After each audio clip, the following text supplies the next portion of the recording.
नमस्कार, ई media channel देख रहे हैं आप और आज की महत्वपूर्ण बड़ी खबरों के बारे में एक एक करके नॉन स्टॉप खबरों में आपको बताने जा रहे हैं हर एक खबर को।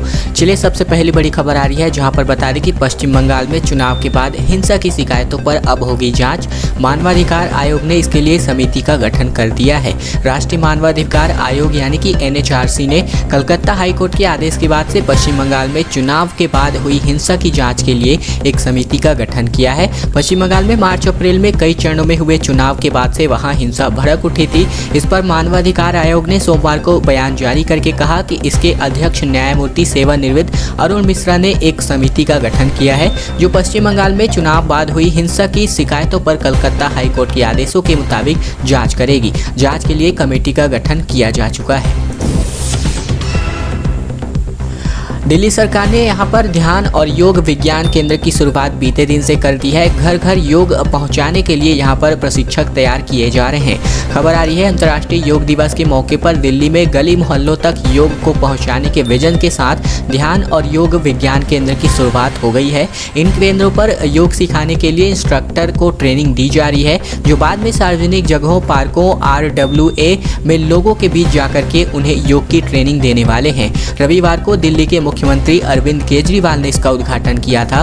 दिल्ली सरकार ने घर घर तक योग को पहुंचाने के लिए इस साल के बजट में 25 करोड़ की राशि का प्रावधान रखा था। उसी के तहत अब एक साथ 21 सेंटर खोले जा रहे हैं जिसमें अभी तक 450 छात्र छात्राएं खुद को रजिस्टर्ड भी करवा चुके हैं।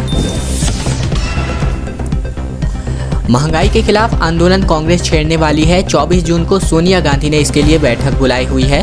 कांग्रेस अध्यक्ष सोनिया गांधी ने 24 जून को पार्टी के महासचिवों और प्रभारियों की बैठक बुलाई है। उच्च सूत्रों के मुताबिक कांग्रेस पार्टी आम लोगों से जुड़े महंगाई के मुद्दे पर सड़क पर उतरने की तैयारी कर रही है। सोनिया गांधी द्वारा बुलाई गई इस बैठक में प्रमुख रूप से इसी मुद्दे पर चर्चा की जाएगी। केंद्र की मोदी सरकार को घेरने के लिए इस बैठक में पेट्रोल डीजल की बढ़ती कीमतों और महंगाई के खिलाफ आंदोलन करने को लेकर के कांग्रेस के बड़े नेता रणनीति बनाने जा रहे हैं। हाल ही में पेट्रोल डीजल की कीमतों के खिलाफ कांग्रेस ने देशव्यापी प्रदर्शन किया था, लेकिन पेट्रोल डीजल की कीमतें लगातार बढ़ ही रही हैं और कई राज्यों में पेट्रोल 100 रुपये प्रति लीटर के पार जा चुकी है। ऐसे में कांग्रेस अब एक बार फिर से सड़कों पर उतरने की तैयारी कर रही है।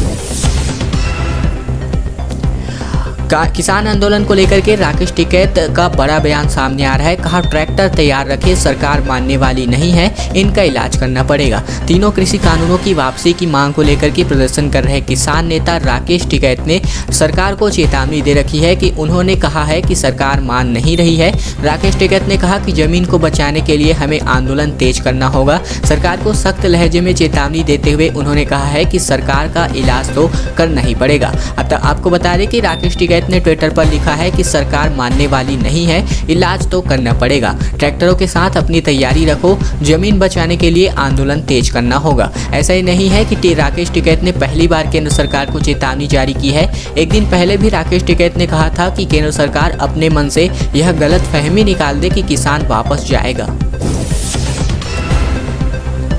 इस साल भी कोरोना के चलते रद्द की गई है अमरनाथ की यात्रा। श्रद्धालु ऑनलाइन कर सकते हैं दर्शन। खबर आ रही है कोरोना संक्रमण की मौजूदा स्थिति को देखते हुए इस साल भी अमरनाथ यात्रा रद्द कर दी गई है। पिछले साल भी कोरोना महामारी के चलते अमरनाथ यात्रा को रद्द किया गया था।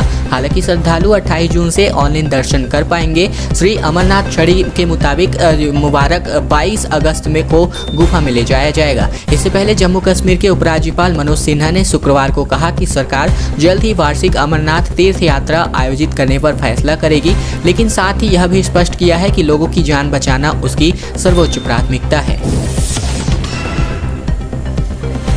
सतीश पूनिया का कहना है कि राजस्थान में वर्तमान परिस्थितियां मध्यावधि चुनाव की ओर इशारा कर रही हैं।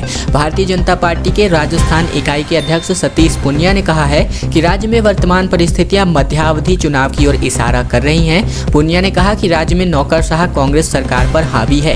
कांग्रेस नेता नारायण सिंह के जरिए दिए गए बयान पर प्रतिक्रिया देते हुए पूनिया ने कहा, राज्य में वर्तमान परिस्थितियां मध्यावधि चुनाव की ओर इशारा कर रही हैं। कांग्रेस पूरी तरीके से कमजोर हो चुकी है। ऐसा लगता लगता है कि नैतिक रूप से कमजोर हो चुकी सरकार ज्यादा लंबी नहीं चलेगी। दरअसल कांग्रेस के पूर्व प्रदेशाध्यक्ष नारायण सिंह ने कहा है कि कांग्रेस पार्टी को सत्ता में लाने वाले कार्यकर्ताओं को राज्य स्तर और जिला स्तर पर सरकार में जगह देनी चाहिए, लेकिन उन्होंने कहा है कि कांग्रेस नेताओं और कार्यकर्ताओं ने कड़ी मेहनत की है, पसीना बहाया था, जिसके बदौलत कांग्रेस की सरकार बनी थी। कुछ ही दिनों में नए सोशल मीडिया नियमों को लेकर के फ्रिक्वेंटली आस्क्ड क्वेश्चन यानी कि सामान्य तौर पर जो प्रश्न पूछे जाते हैं इनकी सूची जारी कर सकती है आईटी मंत्रालय। जी हाँ, नई दिल्ली से खबर आ रही है जहां पर सूचना प्रौद्योगिकी मंत्रालय अगले 1-2 सप्ताह में नए मध्यस्थता नियमों से जुड़े FAQ यानी कि अक्सर पूछे जाने वाले सवाल और उनके जवाब जारी कर सकता है। FAQ के नए नियमों से जुड़े विभिन्न पहलुओं से जुड़े होंगे। इनमें नए उपाय, साथ ही साथ इन नियमों में सोशल मीडिया मंचों के उपयोगकर्ताओं को किस तरह फायदा होगा, हितधारकों को संभावित अन्य स्पष्टीकरण शामिल होंगे। मंत्रालय से जुड़े एक सूत्र ने कहा कि इस समय FAQ पर काम चल रहा है। अगले 1-2 सप्ताह में इन्हें जारी किए जाने की उम्मीद है।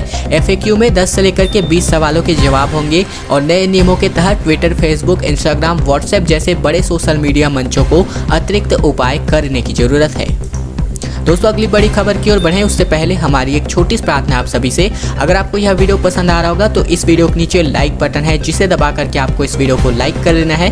लाल कलर के सब्सक्राइब बटन को दबा करके आपको इस चैनल को सब्सक्राइब कर लेना है। वही घंटी को दबा करके ऑल नोटिफिकेशन को आपको सेलेक्ट कर लेना है, ताकि प्रतिदिन की महत्वपूर्ण खबरें इसी प्रकार से रोजाना हम आप तक पहुँचा सकें।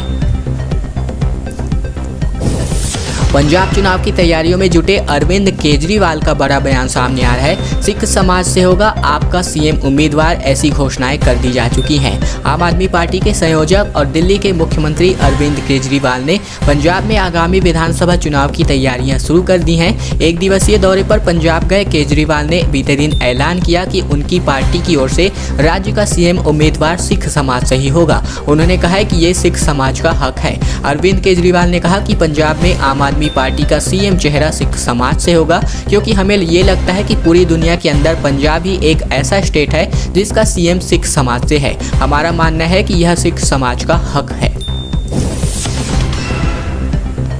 मुख्यमंत्री ममता बनर्जी का कहना है कि उत्तर प्रदेश से गंगा नदी में बहकर बंगाल आ रहे हैं शव, अंतिम संस्कार के लिए सरकार जो है तैयारी कर रही है। पश्चिम बंगाल की मुख्यमंत्री ममता बनर्जी ने सोमवार को कहा कि उत्तर प्रदेश से बहुत से शव गंगा नदी से बहकर के बंगाल आ गए हैं, जिससे नदी का पानी प्रदूषित हुआ है। उन्होंने कहा है कि मालदा जिले में नदी से सले गड़े शव जो है देखे जा रहे हैं, जिनसे कुछ का अंतिम संस्कार राज्य सरकार के द्वारा किया गया है।